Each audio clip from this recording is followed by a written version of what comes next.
Good morning, good afternoon, good evening, wherever you are, whatever time it is. Welcome to the Secrets of a Ghostwriter.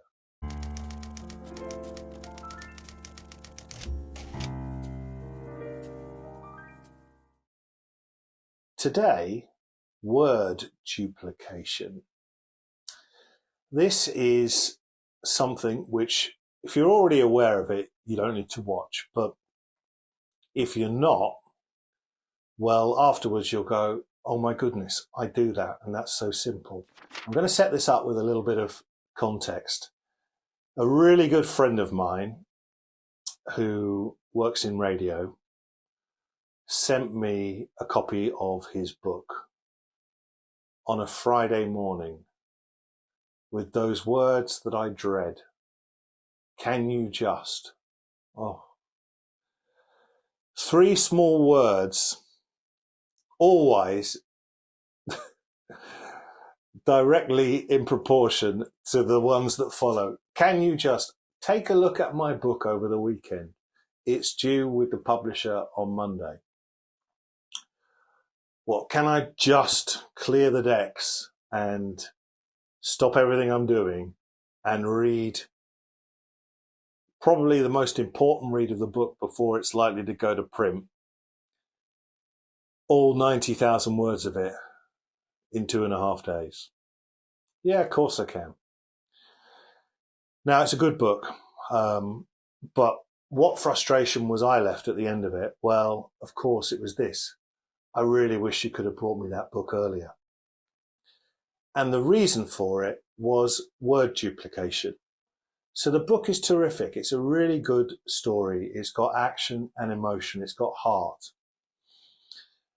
But if we ad lib, I have the copy on my bookshelf to my right, but if I ad lib some of the types of things that you might find in a radio book, you'll see that word duplication can be a problem if you're not aware of it. So I'm picking up this book, and in the very early pages, you might have something like, I arrived in the radio studio at 5:30 in the morning. There were no lights on in the studio, but I knew I had to make that studio come alive at 6 o'clock when the show would start. Suddenly, my co-hosts arrived and took their seats in the studio. So you can see what I'm doing there. Does it deflect from the story per se? No, but a good story needs good rhythm. And does it deflect from the rhythm? Of course it does.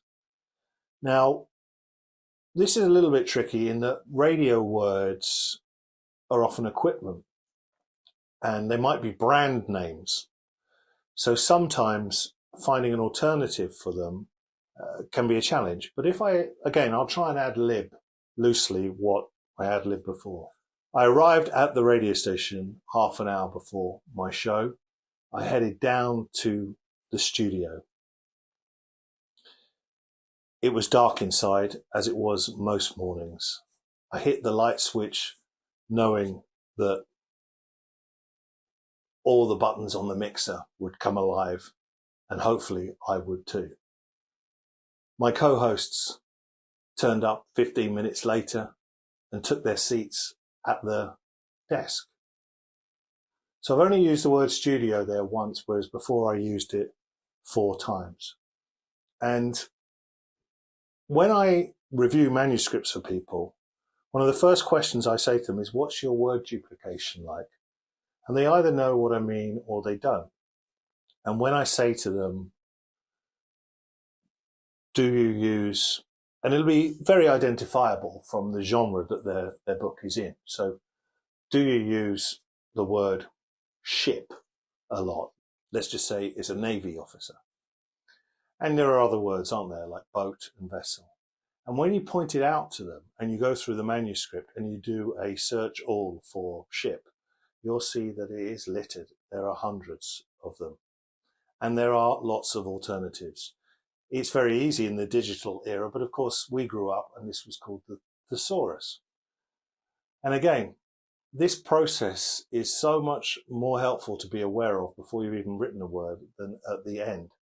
So if you were about to start writing right now and you've come off this tutorial and you've got in your head word duplication, I must not double up on my words, you are going to write a better book. It's very simple.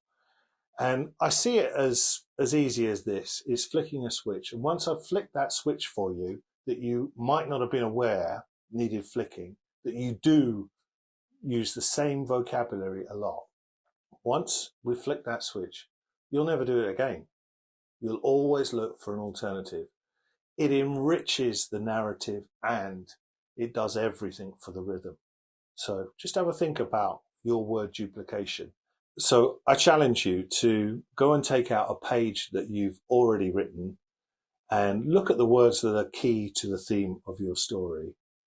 And I bet you have overused them. I hope that helps, and I'll see you next time when the secrets of a ghostwriter continues.